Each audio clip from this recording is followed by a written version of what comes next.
ಅಧಿಕಾರ ಮತ್ತೊಂದು ಮಗದೊಂದು ಅದೃಷ್ಟ. ಪರಮೇಶ್ವರ್ ಸಾಹೇಬರು ಗೃಹ ಮಂತ್ರಿಗಳಾಗಿರ್ತಾರೆ ಅನ್ನೋದು ನನ್ನ ಕನಸಿರಲಿಲ್ಲ. ಬಿಡಪ್ಪಲೇ, ಎಲ್ಲ ಒಂದು ಕಡೆ ನಮ್ಗೆ ಆಸೆ ಇದೆ. ಸುರೇಶ್ ಗೌಡ ಹೇಳಿದ್ದು 100% ಸತ್ಯ. ನನಗೂ ವೈಯಕ್ತಿಕವಾಗಿ ಆಸೆ ಇದೆ ಸುರೇಶ್ ಗೌಡ ಪರಮೇಶ್ವರ್ ಅವರು ಈ ರಾಜ್ಯದ ಮುಖ್ಯಮಂತ್ರಿಗಳಾಗಲಿ ಅಂತ. ನನಗೊಬ್ಬರಿಗೆ ಆಸೆ ಅನ್ನೋದಕ್ಕಿಂತ ಹೆಚ್ಚಾಗಿ ತುಮಕೂರಿನ ಮಹಾಜನತೆಗೂ ಕೂಡ ಅದಿದೆ. ಶಿವಕುಮಾರ್ ಏನಾಗಬೇಕು, ಅದಿರಲಿ ಬಿಡಪ್ಪ, ಸೆಕೆಂಡ್ರಿ ಅದು.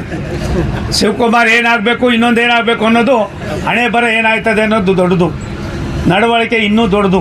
ಮತ್ತೊಂದು ಸ್ಫೋಟಕ ವಿಚಾರ ಸುದ್ದಿ.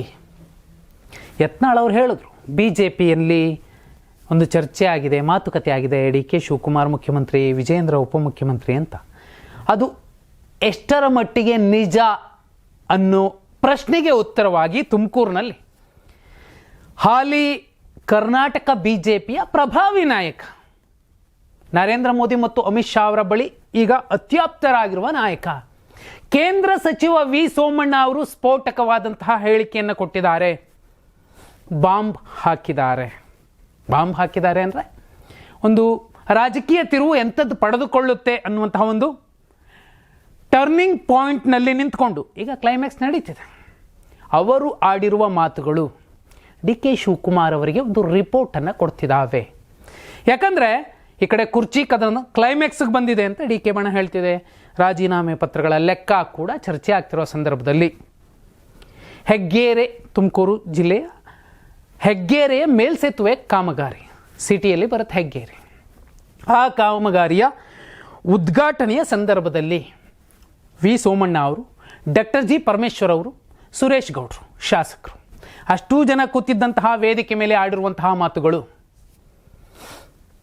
ಪ್ರಧಾನಿ ಮೋದಿ ಅವರು ರಾಜ್ಯ ಕರ್ನಾಟಕ ಕಾಂಗ್ರೆಸ್ನ ಬಗ್ಗೆ, ಅದರಲ್ಲಿ ಸಿದ್ದರಾಮಯ್ಯ ಅವರ ಬಗ್ಗೆ, ಸಿದ್ದರಾಮಯ್ಯ ಅವರ ನಂತರ DK ಶಿವಕುಮಾರ್ ಅವರ ಬಗ್ಗೆ ಚರ್ಚೆ ಮಾಡಿಲ್ಲ, ಬದಲಾಗಿ ಪರಮೇಶ್ವರ್ ಅವರ ಬಗ್ಗೆ ಚರ್ಚೆ ಮಾಡಿದ್ದಾರೆ ಅನ್ನುವಂತಹ ಸ್ಫೋಟಕ ಹೇಳಿಕೆ.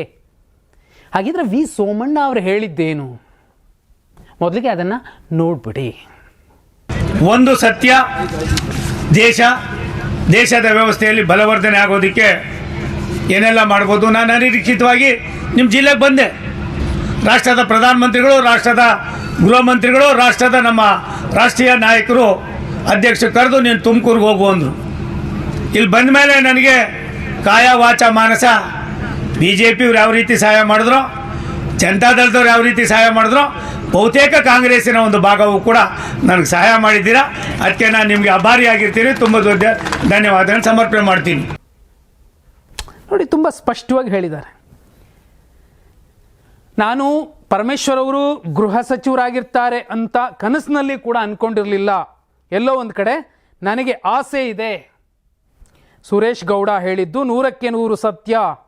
ನನಗೂ ವೈಯಕ್ತಿಕವಾಗಿ ಆಸೆ ಇದೆ, ಪರಮೇಶ್ವರ್ ಅವರು ಈ ರಾಜ್ಯದ ಮುಖ್ಯಮಂತ್ರಿ ಆಗಬೇಕು. ನನ್ನೊಬ್ಬನ ಆಸೆ ಅಲ್ಲ, ಇಡೀ ತುಮಕೂರು ಜನತೆಯ ಆಸೆ ಇದೇ ಆಗಿದೆ. ಇಷ್ಟು ಮಾತನ್ನು ಹೇಳಿ ಮುಗಿಸುವ ಮುಂಚೆನೇ ಸುರೇಶ್ ಗೌಡರು ಹೇಳ್ತಾರೆ, ನಿಮ್ಮ ಜಿಲ್ಲೆಯವರು DK ಶಿವಕುಮಾರ್ ಅವರು ಇದ್ದಾರಲ್ಲ ಅಂತ. ನಿಜಕ್ಕೂ ಒಬ್ಬ ಸೋಮಣ್ಣ ಅವರು ಆಡಿರುವಂತಹ ಈ ಮಾತಿದೆಯಲ್ಲ, DK ಶಿವಕುಮಾರ್ ಅವರ ಬಣಕ್ಕೆ ಅವರದ್ದೇ ಜಿಲ್ಲೆಯ CM ಲಿಂಗಪ್ಪ ಅವರು ಯಾವತ್ತೋ ಹೇಳಿದ್ರು, ರಿಪೋರ್ಟ್ ಕೊಟ್ಟರು, DK ಶಿವಕುಮಾರ್ ಅವರು ಯಾಕೆ CM ಆಗಲ್ಲ, ಇದೇ ಕಾರಣ ಅಂತ.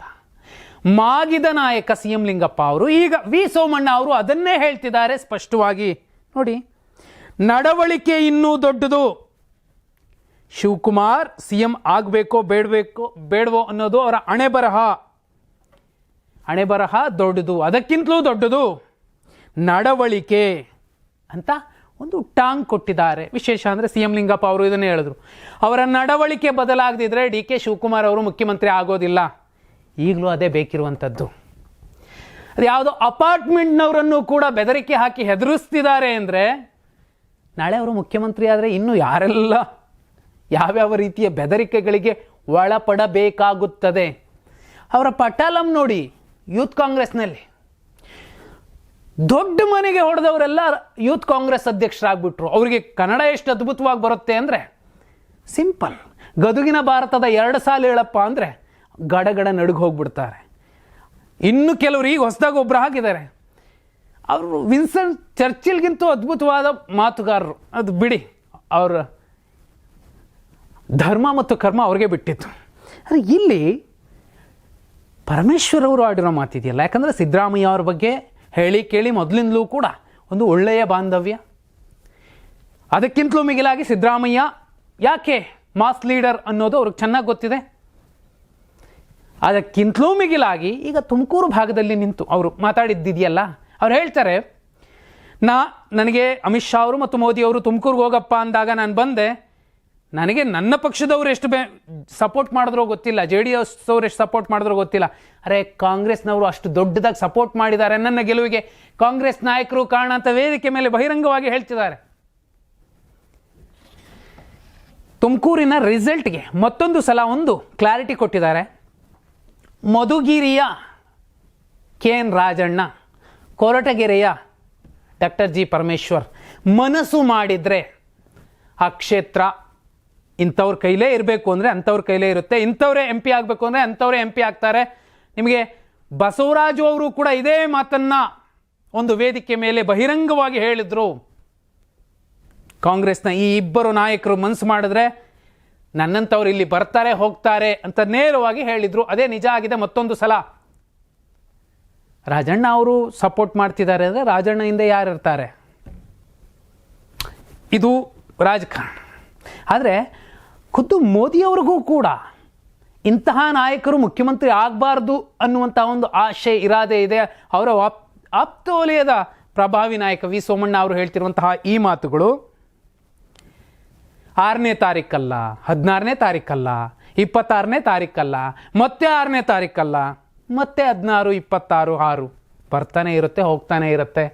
ಇಕ್ಬಾಲ್ ಹುಸೇನ್ ಅವರು, ಶಿವಗಂಗಾ ಬಸವರಾಜು ಅವರು, ಇನ್ನು ಜೀವಮಾನದಲ್ಲಿ ಗೆಲ್ಲಬಹುದಾದಂತಹ ಶರತ್ ಬಚ್ಚೇಗೌಡರು, ನಯನಾ ಮೋಟಮ್ಮ ಅವರು, ಇವರೆಲ್ಲರೂ ಕೂಡ ಮಾತಾಡ್ತಾನೆ ಇರಬೇಕಾಗುತ್ತೇನೋ. BJP ಕೂಡ ನೇರವಾಗಿ ಮೆಸೇಜ್ ಕೊಟ್ಟಿದೆ. ನಿಮ್ಮ ನಡವಳಿಕೆಯ ರಿಪೋರ್ಟ್ DK ಶಿವಕುಮಾರ್ ಅವರಿಗೆ ಕೊಟ್ಟಿದೆ, CM ಲಿಂಗಪ್ಪ ಅವರು ಕೊಟ್ಟರು, ಸೋಮಣ್ಣ ಅವರು ಕೊಟ್ಟರು. ಅದರ ಅರ್ಥ ಬೇರೆ ಪಕ್ಷಗಳವರೇನೆ, ವಿಪಕ್ಷದವರೇನೆ ಹೀಗೆ ನಿಂತಿದ್ದಾರೆ ಅಂದರೆ ಇವರ ಕ್ಷಿಪ್ರಕ್ರಾಂತಿಗಳು ಇವೆಲ್ಲ ಏನಾಗತ್ತೆ? ಸಪ್ರೇಟಾಗಿ ನಿಂತ್ಕೊಂಡು ಯಾವ ಮೆಸೇಜ್ ಕೊಡ್ತಿದ್ದಾರೆ? ಅಥವಾ ಅವರೇನಾದರೂ ಬೆಂಬಲಿಸಿ ಅವರನ್ನು CM ಮಾಡ್ತಾರಾ ಇಲ್ವಾ? ಯತ್ನಾಳ್ರ ಹೇಳಿಕೆಯನ್ನು ಉಲ್ಲೇಖ ಮಾಡಿ ನೋಡೋದೇ ಆದರೆ ಒಂದಂತೂ ಪಕ್ಕ, ಹಿಂದುಳಿದ ಸಮಾಜದ ನಾಯಕ ಸಿದ್ದರಾಮಯ್ಯ ಅವರ ನಂತರ ದಲಿತರು ಈ ರಾಜ್ಯದಲ್ಲಿ ಮುಖ್ಯಮಂತ್ರಿ ಆಗೇ ಆಗ್ತಾರೆ. ಅದಕ್ಕೆ ತುಂಬ ಸುಸ್ಪಷ್ಟವಾದ ಸಾಕ್ಷ್ಯವನ್ನು ಸೋಮಣ್ಣ ಅವರು ಕೊಟ್ಟಿದ್ದಾರೆ. ಹಾಗಿದ್ರೆ ನಡವಳಿಕೆಯೇ DK ಶಿವಕುಮಾರ್ ಅವರಿಗೆ ಬಹುದೊಡ್ಡ ಅಡ್ಡಿ ಆಗಿದೆಯಾ ಅತ್ಯುನ್ನತ ಸ್ಥಾನದಲ್ಲಿ ಕೂರ್ಲಿಕ್ಕೆ? ನಿಮ್ಮ ಪ್ರಕಾರ, ನಿಮ್ಮ ವಾದ, ನಿಮ್ಮ ಅಭಿಪ್ರಾಯ ಏನು? ಕಮೆಂಟ್ ಮಾಡಿ.